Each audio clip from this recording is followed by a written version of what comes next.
Bienvenidos, estimados televidentes, a nuestro programa de Mediodía a Medianoche, el cual se transmite los días miércoles a las 21:15 horas, con repetición a las 23:35 horas, sábados a las 10 horas, domingo a las 21 horas, por Canal 47, señal interregional Telefónica del Sur, y Canal 53, Inet América Televisión en Ancud. Bien, hoy, junto a mi querido amigo Carlos Cabello, vamos a tener un interesante diálogo con un invitado que nació en Santiago, en la comuna de Las Condes.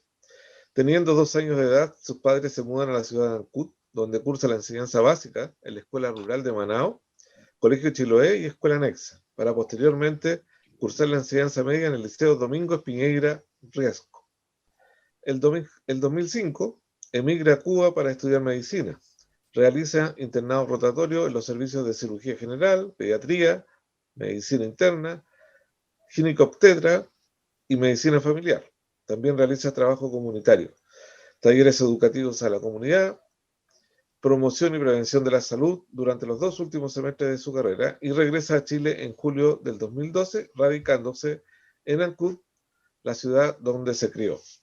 Bueno, me refiero a nuestro querido amigo Pablo Herreros Chenque. Él trabajó en el Cefam Manuel Ferreira Guzmán de la ciudad de Ancud entre septiembre del 2012 hasta noviembre del 2013.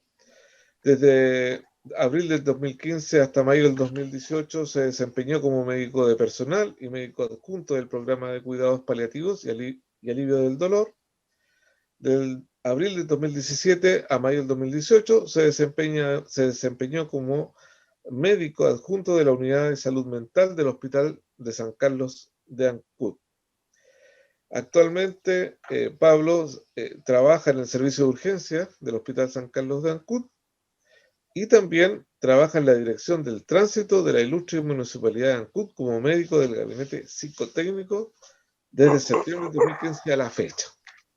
Bien, estimado amigo Carlos Cabello, iniciemos el diálogo con nuestro amigo Pablo Herreros.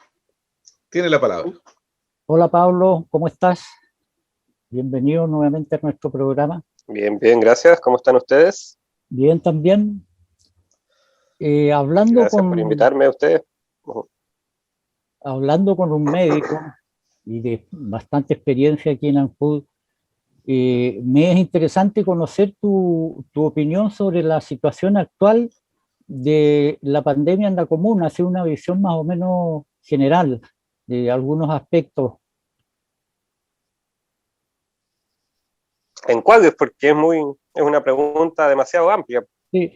Bueno, ¿cómo ha reaccionado la población en el sentido en el último proceso de vacunación? Si hay una vacunación más o menos positiva o ha habido reticencia de la gente para cumplir con este proceso.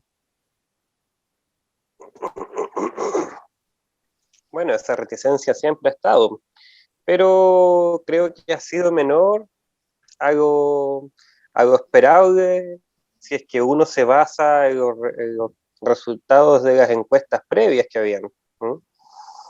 Entonces, yo creo que si la cosa sigue con esta tendencia, como va, debería alcanzarse la inmunidad de rebaño de aquí a julio o agosto. Para esto es necesario que el 80% de la población esté vacunada.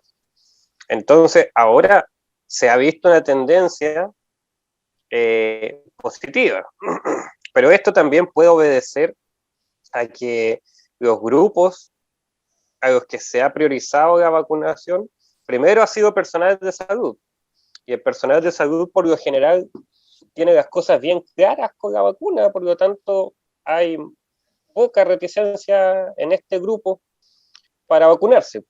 Y por otro lado, los otros grupos de riesgo, es decir, personas muy mayores o personas con comorbilidades, con patologías crónicas, por un tema de salvaguardar su salud, decide vacunarse igual, porque se dan cuenta que no hay que tener mucha formación académica ni ninguna cosa, salvo sentido común, de que es mucho más riesgoso que si yo tengo 80 años, soy hipertenso y soy diabético, lo más probable es que si me contagio de coronavirus, mi evolución y mi pronóstico van a ser muy poco alentadores, versus el riesgo de vacunarse, que es prácticamente nulo.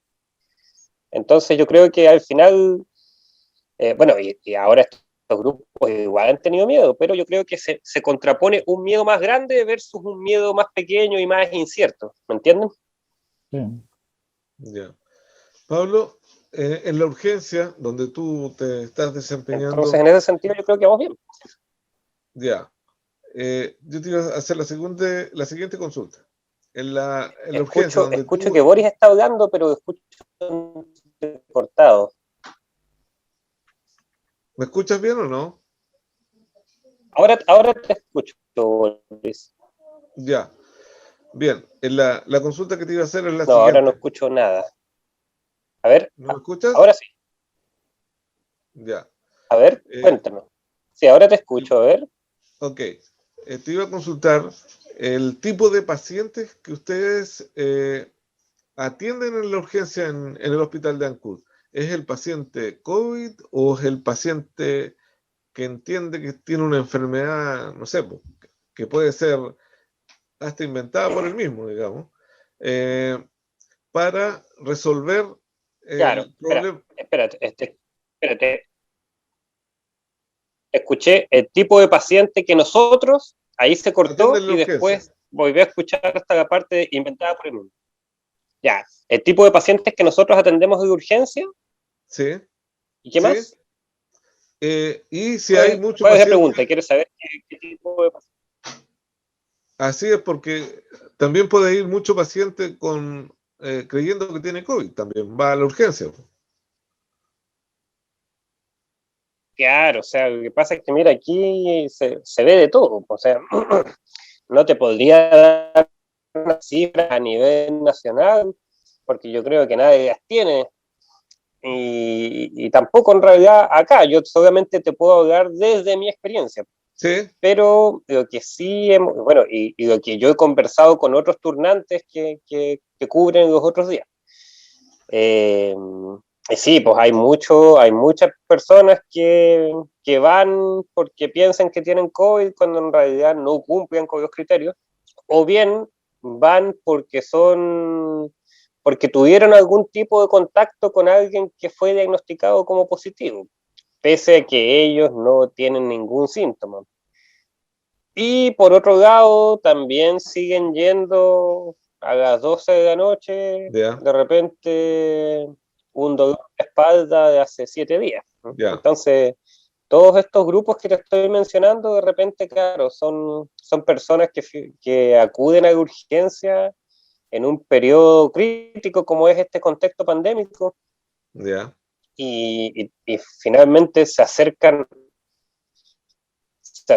a uno de los puntos más probables de contraer COVID de todo Ancud. O sea, es prácticamente a donde van a parar buena parte de los casos positivos. Entonces, ya. como que a veces la gente no dimensiona a dónde se está yendo a meter. Digo, por los motivos de consulta. Finalmente Ya, van como al punto más caliente en cuanto a COVID se refiere, ya, al hotspot, digamos, y van para allá por cualquier cosa. Entonces no ya, debería ser, pero bueno, pasa. Y ya, asimismo hay otro tema también que, como tú dices, que podrían estar inventando o algo, no sé, hay claro, algunos pacientes que de repente tú los ves y están súper bien, y nosotros tenemos muchos casos, gente que tenemos que intubar, y no sé, y al final tú ves en el sistema y llevan esperando 9 horas y media. O sea, imagínate, estuvieron 9 horas y media en una sala ya, de espera por donde te aseguro que en esas 9 horas y media más de algún positivo pasó. ¿Mm? ya, Y finalmente cuando lo atendí, porque finalmente se quedó a las 9 horas y media y cuando lo llamaste estaba, te das cuenta que no, está súper bien, no encuentras nada, ninguna alteración al examen físico, ninguna alteración de signos vitales, solamente te puedes quedar con lo que esa persona te está refiriendo. Ya. Pero tú más o menos el perfil porque durante la entrevista médica, durante la anamnesis, digamos, lo primero que te aclaran es que no pudieron ir a trabajar. ¿Te fijas? Ya. Ya. Y que entonces en el fondo muchas veces están a veces buscando una licencia. Claro. Y de hecho este tema del coronavirus es el único momento en que en urgencia se da licencia. En urgencia normalmente no se da licencia, pero ahora si tú le tomas una PCR a alguien y esta persona está trabajando contratada, tienes que hacer una licencia por 4 días. Y después, dependiendo del resultado de la PCR, si requiere más licencia para poder cumplir su cuarentena, ahí ya se encarga de hacer EMI. Ya, correcto. Paulo, Carlos. como en otras localidades hay cirugías que se postergan, aquí en Ancud ocurre ese fenómeno también en base a la urgencia que hay de atender el COVID.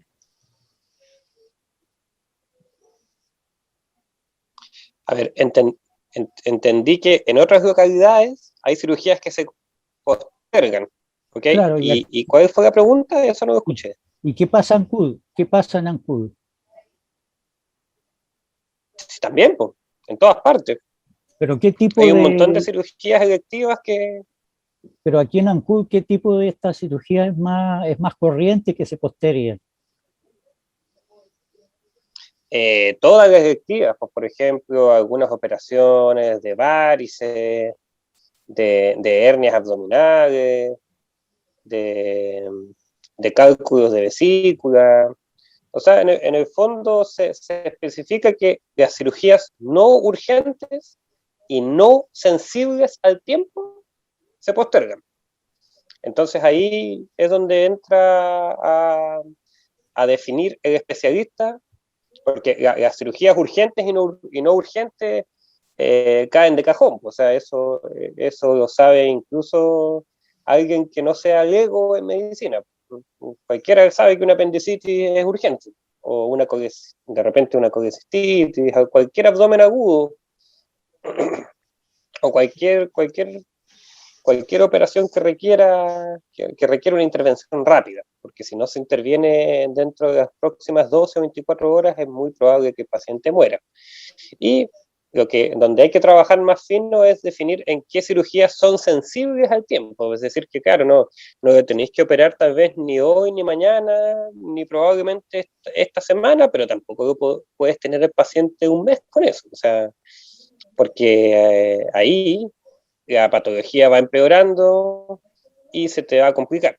¿No? Y a lo mejor tampoco corre riesgo de muerte, pero la morbilidad y el tiempo de recuperación para ese paciente va a ser mucho, mucho mayor que si lo hubieras operado tal vez 2 o 3 semanas antes. Entonces ahí, eso es lo que se encarga los equipos de cada especialidad en definir ya.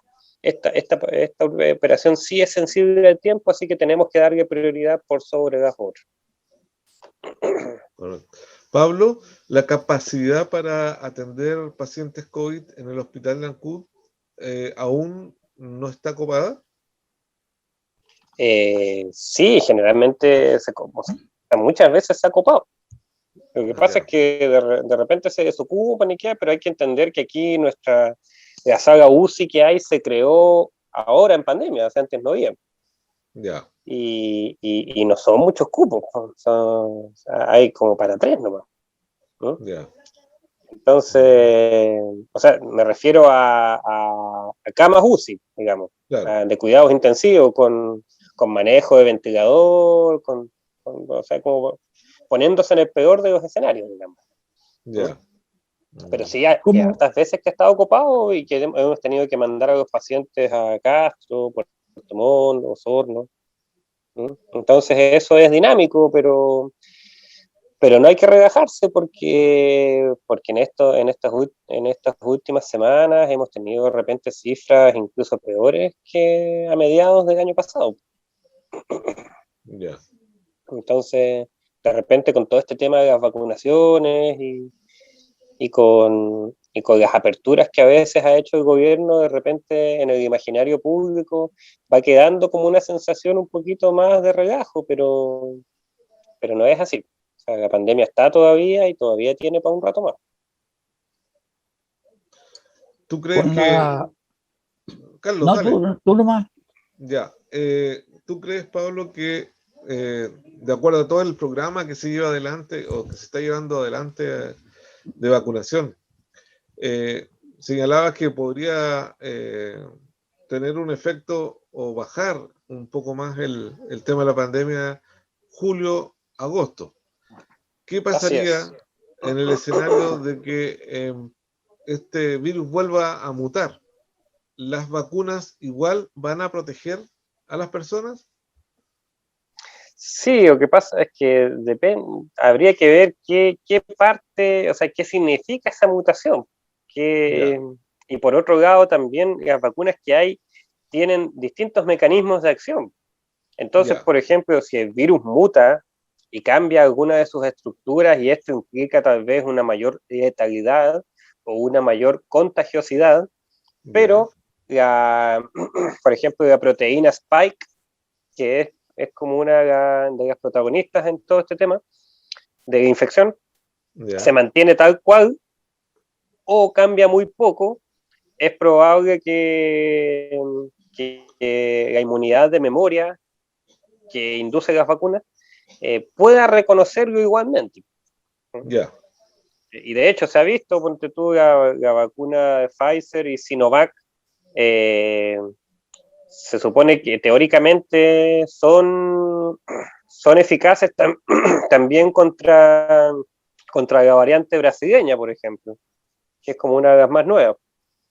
ya, Entonces, entonces sí, de todas maneras, pues, o sea, de hecho, el virus va a mutar, todos los virus mutan. Por ejemplo, ya, la campaña de vacunación de invierno que hay para influenza, esa vacuna no es la misma todos los años, esa vacuna ya, cambia. Y asimismo, ese virus de influenza también cambia, ¿no? O correcto. sea, es parte de su historia y su evolución natural del virus, el tema de mutar. O sea, eso está casi garantizado, ¿no? Ahora, cuándo y cómo va a pasar es lo que está por verse, pero sí, claro que sí. Va a Ya, mutar y hay que ver si esto va a afectar la inmunogenicidad que da, la inmunidad que da la vacuna o no. ya, Entonces, pero bueno, ahora también para graficar un poco el tema de que esta vacuna ha sido como la que ha salido más rápido de la historia, y sí, se sí, demoró poco, menos de un año, pero ujú, la tecnología que ha sido usada para una buena parte de ellas es algo que se viene estudiando hace más de 30 años, ya, ¿te fijas? ya, Entonces ahí, de hecho, lo- los que los que descubrieron este tema, lo más seguro, o sea, con toda probabilidad, en un tiempo más van a ganar el premio Nobel. Pues me refiero a, no sé si les hace sentido el nombre de Katalin Karikó y Drew ya, Weissman. sí, Ellos, o sea, ahí hay toda una historia que cuando Karikó es una bioquímica húngara, ya, que después de hacer su doctorado fue a hacer una práctica a la Universidad de Pensilvania. Y ahí se empezó a meter con todo este tema del ARN y ella planteaba que el ARN mensajero. Ella ya, planteaba que se podía usar como terapia. Y hizo una investigación sobre eso, pero la falta de fondos para financiarlo y las pocas pruebas con eso hicieron que fuera desestimada su tesis. Y de hecho la Universidad de Pensilvania en esos tiempos, te estoy hablando entre 1988 y 1990, tomó la decisión de degradarla académicamente, porque ella fue no como te puedo profesora creer. adjunta. Y entonces Sí, cuando en estas universidades, en todas en realidad, no solamente en las universidades norteamericanas, sino que en general en las universidades grandes, cuando tienen académicos, y los tienen como profesores titulares o adjuntos, y los degradan. Generalmente esto viene como con el acompañamiento casi automático de la renuncia del profesional, porque es muy mal mirado y es muy humillante, aparte ganáis menos, o sea, está hecho casi como para echarte, pero que tú renuncies.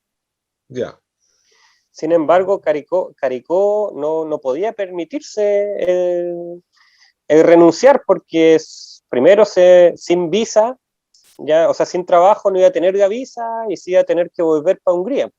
Segundo, tampoco iba a poder estudiar en la Universidad de Pensilvania su hija, que tenía un buen descuento por ella ser funcionaria. Y tercero, su esposo también había tenido problemas migratorios y estaba intentando ingresar de nuevo a Estados Unidos, y si ella se iba, no se fija.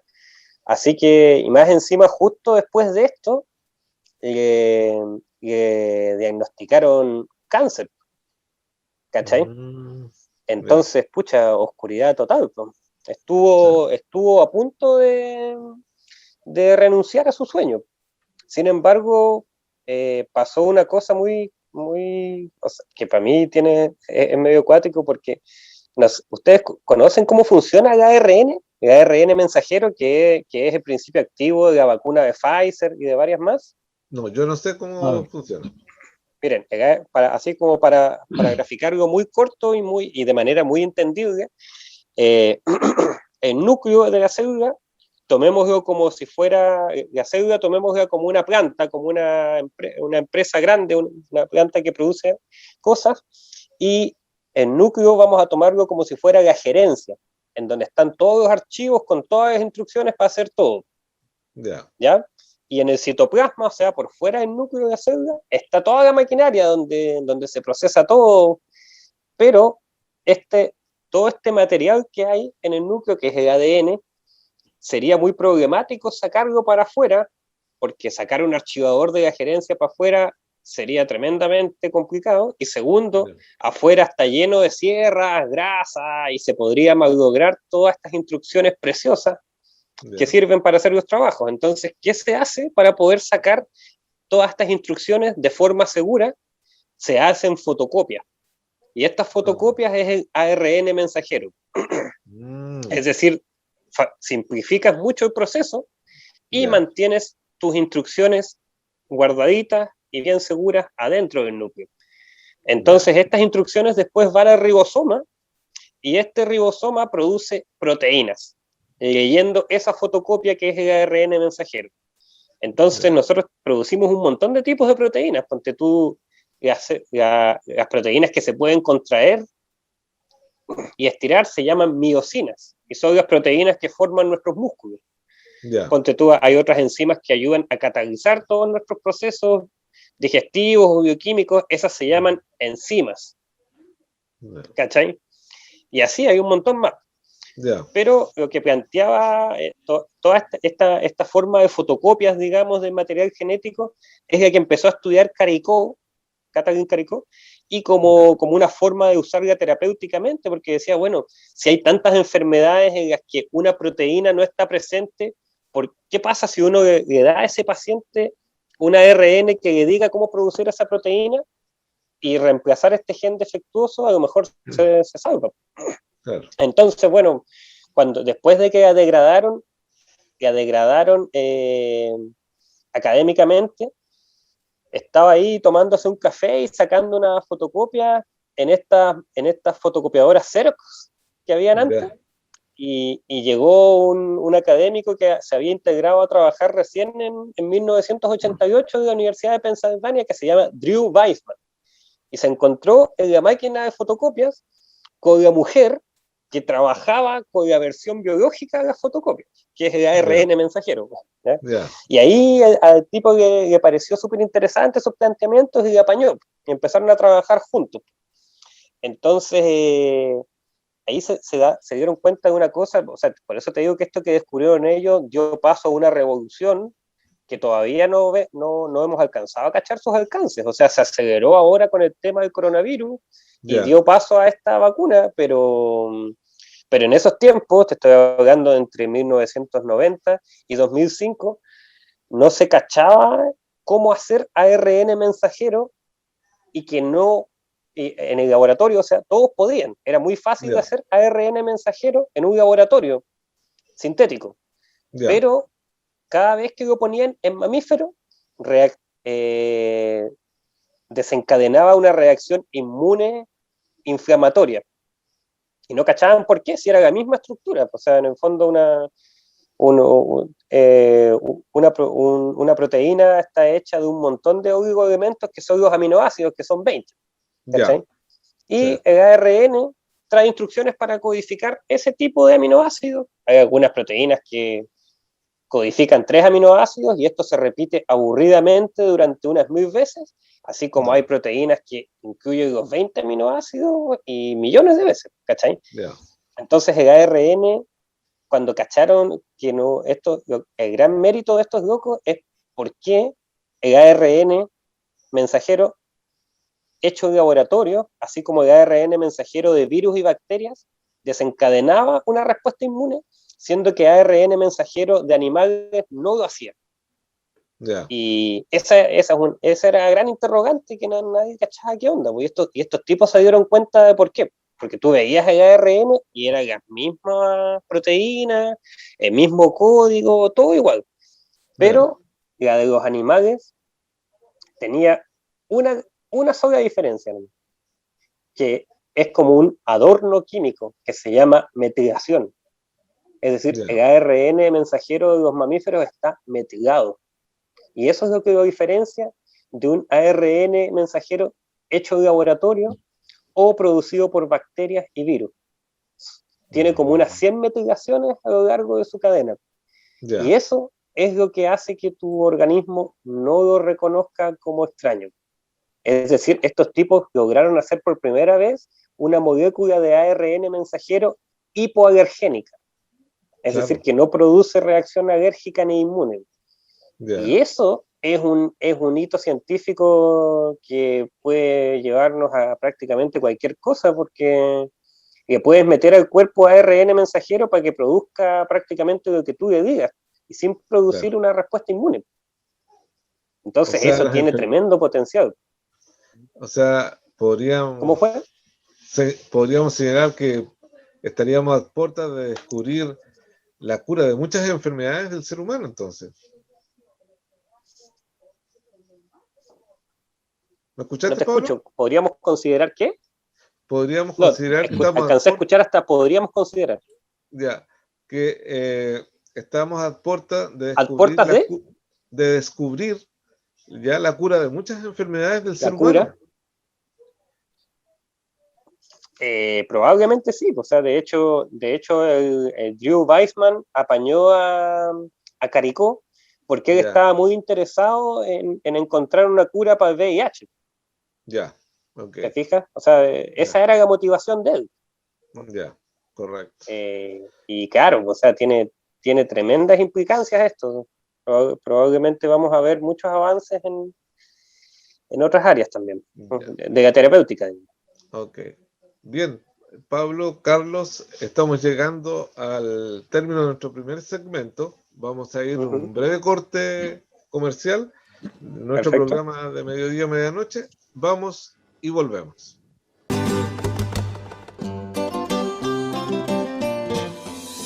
El Centro de Conservación de la Biodiversidad Chiloé Silvestre tiene como objetivos principales la educación ambiental, la investigación y la rehabilitación de fauna silvestre dañada en la provincia de Chiloé y en la región de los lagos. El centro se ubica en el sector de Nal Bajo, en la comuna de Ancud, lo que se conoce como Centro Ostrícola Puyinqui, por un convenio con Serna Pesca.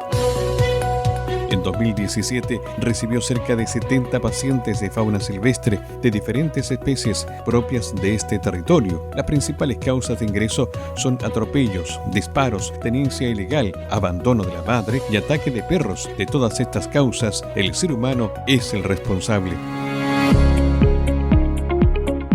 Los perros son un gran problema para la fauna silvestre, pues no solo persiguen y dan muerte a muchos podúes, aves y otras especies, sino que también pueden transmitirle enfermedades, sobre todo al zorro chilote, una especie emblemática de Chiloé y en peligro de extinción. Chiloé Silvestre te recuerda que según la nueva ley de tenencia responsable de mascotas, es deber de cada propietario el mantenerlos en óptimas condiciones. Recuerda no dejar a tu mascota suelta, utiliza el chip de identificación y cuida su salud desde joven, llevándolo al veterinario y siguiendo su plan de vacunaciones y desparasitaciones. Con esto, no solo proteges a tu mascota, sino también a la fauna nativa del archipiélago de Chiloé. Un perro abandonado siempre será un potencial depredador y diseminador de enfermedades a la fauna silvestre. Vacúnalos, esterilízalos y hazte responsable de todo su cuidado. Si ves un animal silvestre en problemas, llama a las autoridades para que acudan en su rescate. Servicio Agrícola Ganadero, Servicio Nacional de Pesca, Carabineros o Armada de Chile.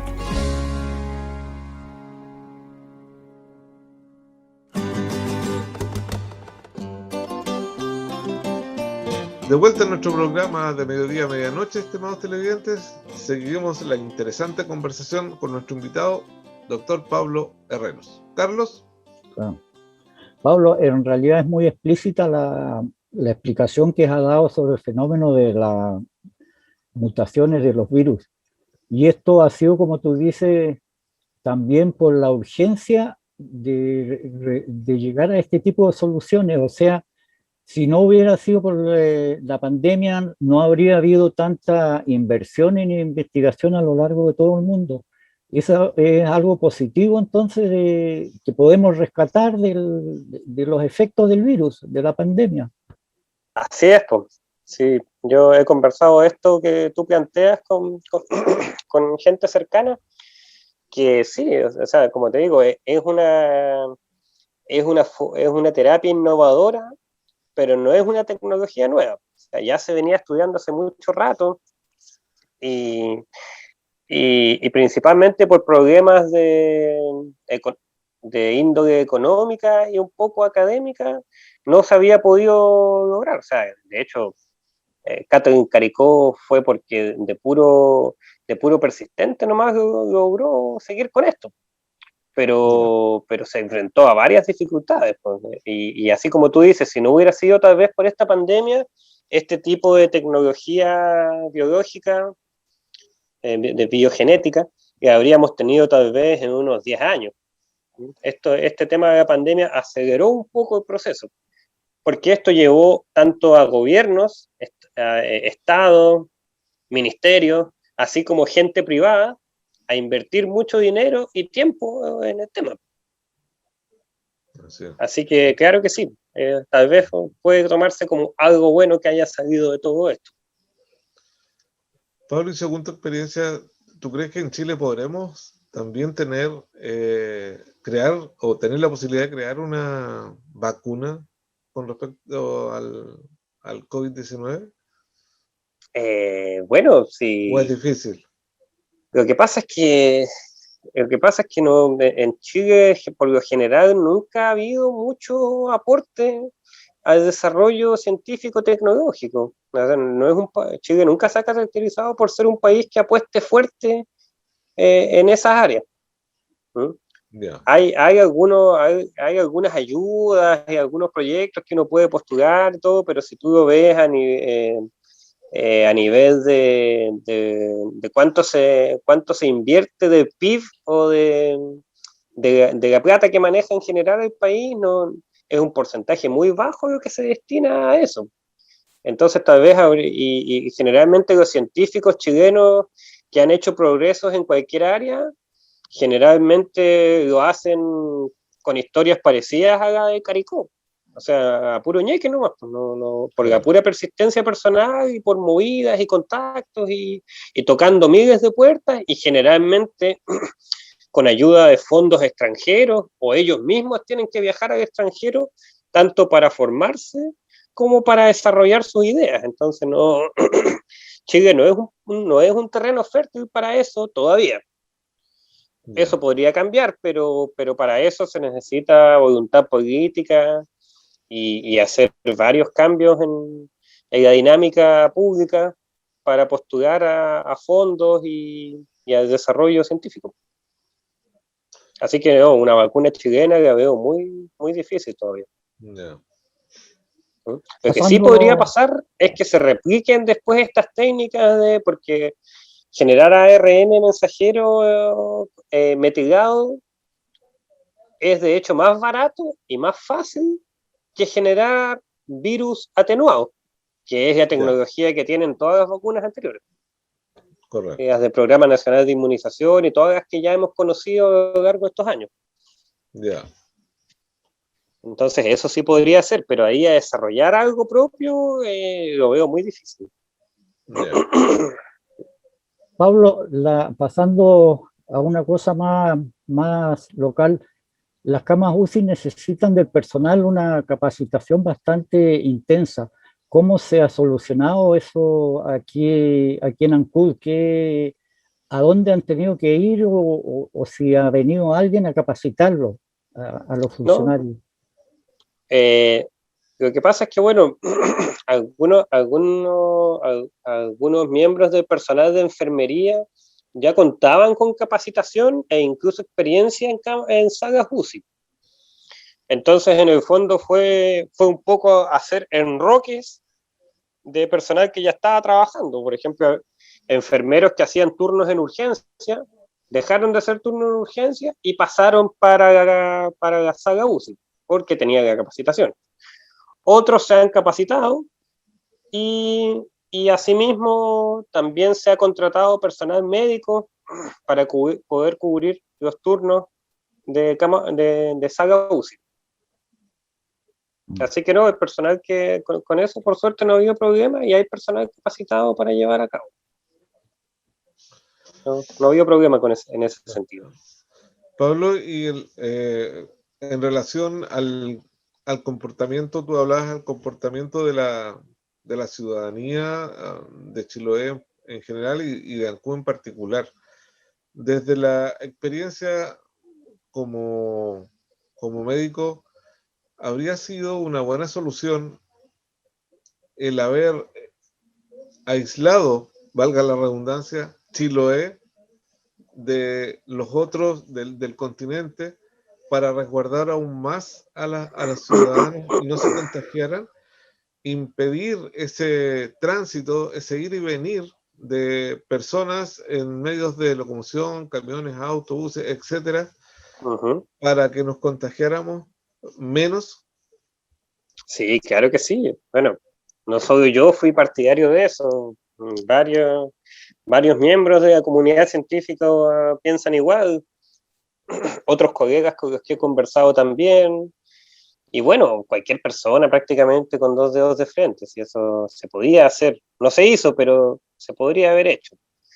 Se podría haber dejado tal vez pasar camiones y elementos básicos para la subsistencia de la isla, y aún así con cierto control. O sea, es decir, ya, claro, entra el camión, pero entra con, bueno, en ese tiempo se pensaba test rápido, porque después se ha demostrado que el test rápido no es muy útil, o una PCR, no sé, pero no abrirlo a todo el que quiera venir como se hizo en un momento.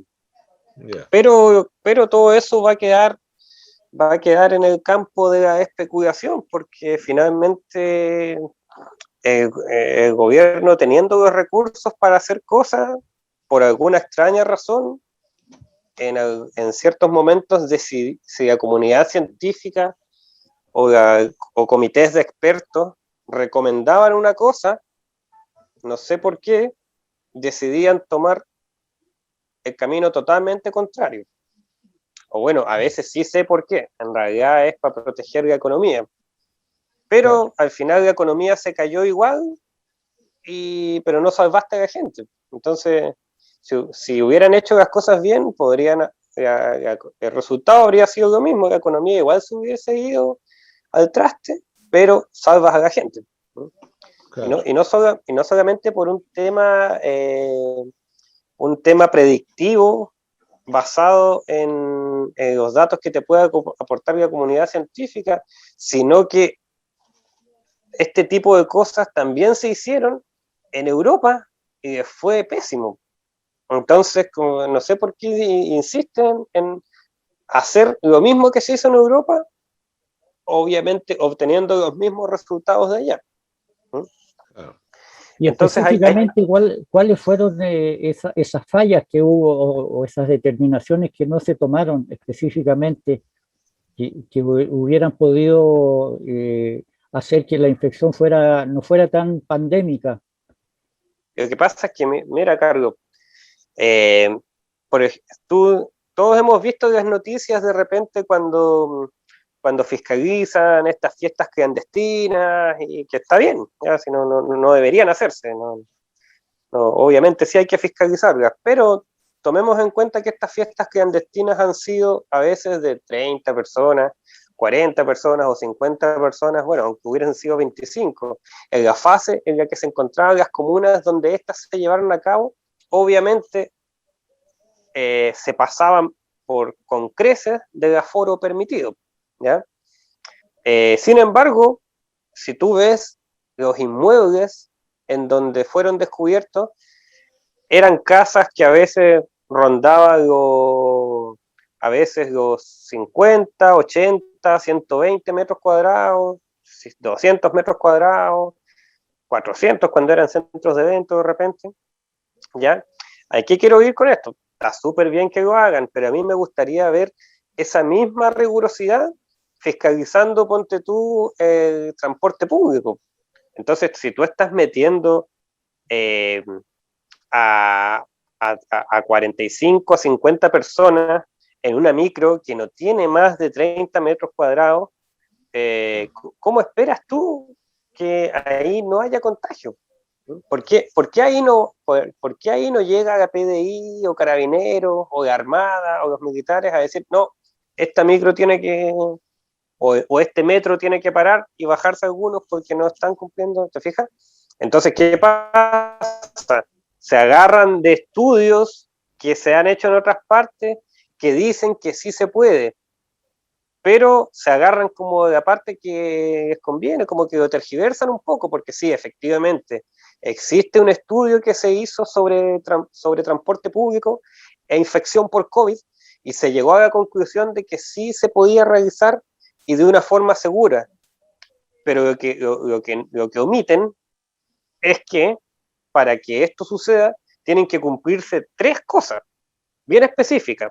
La primera, que el 100% de los pasajeros use mascarilla, cosa que en cualquier noticiario si uno ve, más de alguno anda con la mascarilla abajo o con la nariz afuera o derechamente sin mascarilla. ¿Te fijas? Segundo, tiene que haber por lo menos 1 metro de distancia entre cada pasajero, cosa que salta a la vista que tampoco se cumple. Sí, de hecho, en las micros va gente parada incluso, o sea, en el metro también, es vergonzoso. Y lo tercero es que todas las ventanas vayan abiertas. Entonces, bajo esto, si se cumplen estos 3 requisitos específicos, podría llegarse a la conclusión de que sí es seguro usar el transporte público en pandemia. Pero claramente estas 3 condiciones no se cumplen en el transporte público, ni en Santiago, ni en ninguna parte de Chile. Entonces por eso digo que a veces es un poco tirado de las mechas, porque para ciertas cosas se ponen durísimos, estrictos, severísimos, pero para otras cosas que son mucho más nefastas, ponen mano blanda. Entonces, así es imposible progresar. Así es imposible que la pandemia no avance. Pero a mí ya no me sorprende nada, porque tanto el ministerio como el gobierno mismo siempre ha ido un paso atrás de la pandemia. No ha ido nunca un paso adelante, ni siquiera un paso al costado, o sea, codo a codo, avanzando, sino que siempre va 1 o 2 pasos atrás. Así que bajo ese escenario, obviamente no es muy alentador. Las únicas esperanzas que se pueden poner para que no siga aumentando el saldo de 25.000 y tantas personas que ya van muertas por COVID, es que la vacuna cumpla lo que promete. Es decir, que disminuya con creces tu posibilidad de contagiarte, y que aún así, si te contagias, tu posibilidad de tener gravedad sea muy baja. Ya. Es lo único, porque las autoridades ya no hicieron la pega. Eso está claro. Y la hicieron a media. Claro. Claro, y el efecto de la vacuna, como dices tú, se presentaría a mitad de año más o menos, o sea que queda un periodo todavía bastante grande como para que los números sigan subiendo. Claro que sí, pues. Claro que sí. Ahora, no sé si ustedes cacharon, esto fue como un mini ensayo clínico sin querer, pero en la prensa incluso le han llamado la prueba de fuego de Sinovac, que es lo que aconteció hace un par de semanas en el hogar de ancianos San Vicente de Paul. Sí, claro. Sí. Que normalmente la tendencia era que cuando en un centro, el EAM, o sea, en cualquier hogar de ancianos, cuando llegaba el virus, normalmente siempre había, la verdad es que no manejo todas las cifras de los 300 y tantos que hay a nivel país, por lo tanto no les podría dar un promedio, pero sí les aseguro que la tasa de mortalidad oscilaba entre un 10 y un 20%. ¿Mm? No. Y en este centro de acá, la tasa fue cero. Es decir, la única abuelita que murió fue una abuelita que no se vacunó, porque su tutora no autorizó a que la vacunara. Pero todo el resto, los 40 y tantos, ninguno se ha muerto. Y nosotros, los médicos de urgencia, conocemos de cerca a todos los usuarios de ese centro, porque llegan constantemente a urgencia por distintas cosas. Son gente de edad muy, muy avanzada y con múltiples patologías. O sea, su pronóstico era malísimo si se contagiaban. Y si bien han caído algunos a urgencias, ninguno se ha complicado como para ir a sala UCI y ninguno se ha muerto. Y eso que todos tenían solamente la primera dosis. Entonces, sin querer, se convirtió como en un escenario en que, a ver, ¿qué pasaría si gente mayor se contagia y teniendo solamente la primera dosis? Y no sé, hay que ver cómo sigue la cosa, pero de ese brote ya ha pasado un tiempo y hasta ahora todavía no se muere ningún otro. Así que es bastante decidor, porque si antes era entre un 10 o 20% de los usuarios que fallecían, y esta vez falleció cero, siendo que es el mismo rango etario de edad, más o menos las mismas condiciones de hacinamiento, más o menos las mismas comorbilidades, o sea, las mismas patologías, y sin embargo aquí fue cero. Y el único factor distinto es que tenían la primera inmunización. Se podría asumir de que entonces el contagio fue externo, no fue interno. Alguien fue a visitar a un abuelito con COVID, entonces. No, o sea, no se sabe, probablemente puede haber sido también alguno de los trabajadores, porque ahí trabajan varios que no viven ahí, técnicos paramédicos, gente joven, ¿no? O sea, podría haber sido cualquiera, no hay una trazabilidad de quién llevó el virus. Pero lo que sí se sabe es que no se ha muerto ni uno, pues, y era esperable que se murieran unos cuantos. Entonces, de hecho, está siendo motivo de estudio por la Universidad Católica. La Universidad de Chile también tiene los ojos puestos ahí porque es algo muy inusual. Pablo, y en relación a la trazabilidad, en nuestro país se perdió hace mucho tiempo, ¿o no? Sí, no se ha llevado de forma más correcta. Aparte que se integró de manera muy tardía a la atención primaria de la salud, que eran los que desde el principio deberían haber llevado el timón con el tema, porque tenían la capacidad técnica y también en cuanto a recursos humanos para llevar a cabo esta tarea de manera más eficiente. Y los integraron, como todas las medidas que han hecho, tarde. Entonces, claro que sí, la trazabilidad no es una cosa que se haya llevado a cabo de manera óptima, se podría haber hecho mucho mejor. ¿Te fijas? Así es. ¿Carlos? Y en toda esta situación, en lo que pasa aquí en Ancud, ¿se están cumpliendo las normativas o ves tú que se cumplen las normativas que restringen el movimiento de la gente en las distintas fases del paso a paso? o simplemente, como dices tú, también hay una negligencia en cuanto a llegar al cumplimiento de estas normas? Sí, claramente, porque no hay, bueno, no hay personal suficiente y no hay voluntad tampoco, pues, porque, por ejemplo, si yo soy un marino y ando en la calle y pillo a alguien, estamos hablando en el contexto de fase uno, Ujú. y pillo a alguien que anda sin permiso, sin ninguna cosa, eh, generalmente, o sea, de cuando entre el tema de detenerlo, hacerle todo el sumario sanitario y hacer todo el proceso, son más o menos como, es un proceso que demora unas cuantas horas. Entonces, por lo engorroso que es, muchas veces no se hace. Ya. Y no solamente por lo engorroso, sino que porque es poco práctico. O sea, si andan, imagínate que si andan 100 funcionarios haciendo esto y no sé, pues 50 de ellos se enfrascan en un procedimiento para cursar el sumario a alguien, eh, son 50 menos que andan en la calle como por 4 horas. ¿Cachai? Claro. Entonces, por eso muchas veces deciden como pegar una retada nomás. Pero no, muchas veces no concretan porque no es práctico. Y porque es engorroso, porque es una lata. Mm. Entonces, claro que no se fiscaliza mucho. Sí. Mucha gente anda después de un par de semanas de fase uno de cuarentena, ya la mayoría de la gente que tú veías andaba sin permiso nomás, po. Y eso se reflejaba de verdad en el número de gente que uno veía en la calle. ¿Se fija? Mm. Era mucha gente. ¿Mm?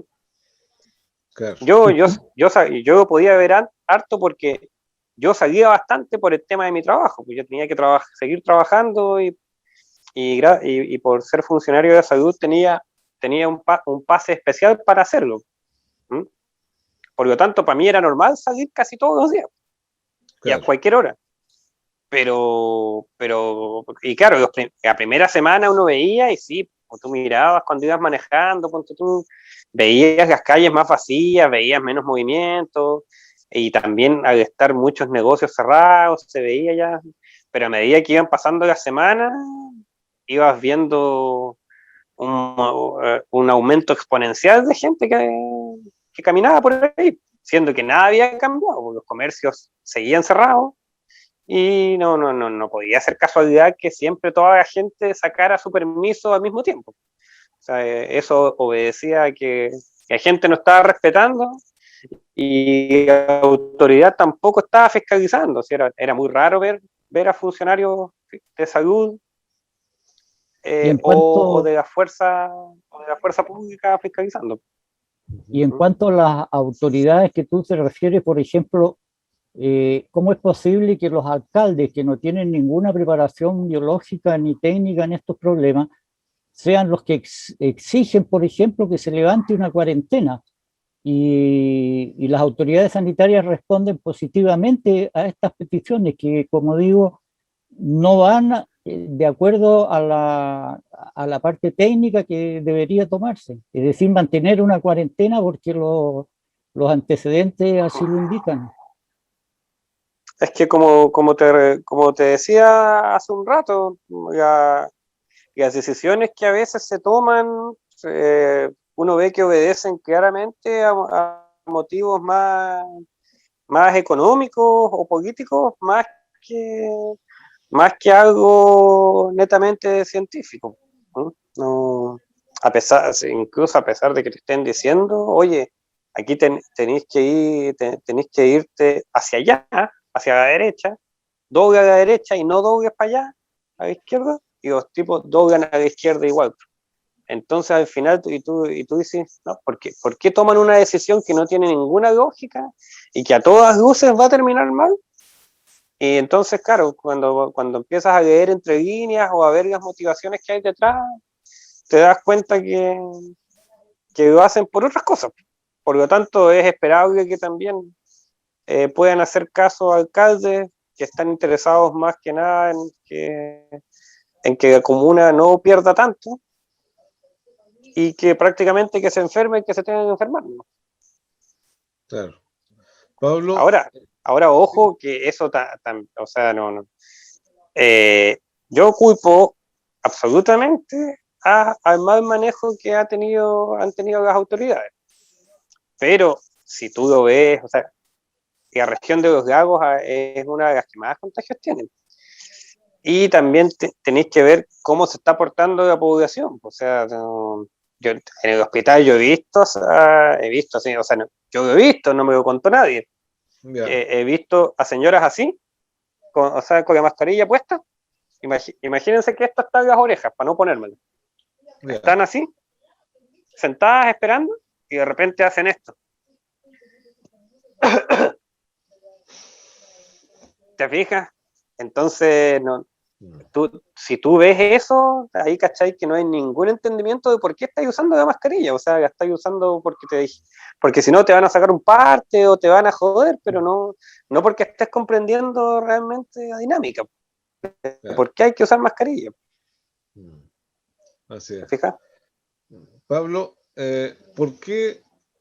A mí me llama la atención algo. ¿Por qué los niños se contagian menos del COVID-19? Eso actualmente está siendo motivo de estudio. O sea, la verdad es que no es que se contagien menos, sino que hacen menos síntomas, ¿no? Ya. Entonces, eso probablemente tiene que ver con el sistema inmunitario más inmaduro que tienen. ¿Mm? Probablemente hay una reacción menor a la proteína Spike y por lo tanto hay menos desarrollo de enfermedad, pero por eso son considerados como los mayores vectores de contagio de COVID, porque no es que no les dé la enfermedad, lo que pasa es que no son asintomáticos nomás, pero son contagiantes. Ya. ¿Te fijas? Sí. ¿Y cómo se explica entonces, volviendo a esto de la racionalidad de las acciones, que se proponga que se abran las escuelas para los niños a lo largo de todo Chile, en aquellos colegios que así lo deseen? No, yo no estoy de acuerdo, o por lo menos esperaría tal vez a que los profes tuvieran la segunda dosis y hayan pasado unos días, pero como le digo, a veces aquí suele ser medio irracional el manejo. Correcto. Oye, Pablo, entonces vamos a seguir subiendo un par de meses con contagios del COVID. Supuestamente es probable. Esto va a empezar a bajar septiembre, octubre en adelante. ¿Podría ser? Puede que sí, o sea, los contagios yo creo que ahí van a empezar a bajar, pero la mortalidad probablemente empiece a bajar en mayo, junio, porque ahí ya por lo menos van a estar protegidos los grupos más vulnerables. Yeah. Entonces es esperable que aunque se contagien esos grupos, debería ser menos de mortalidad. Yeah. Correcto.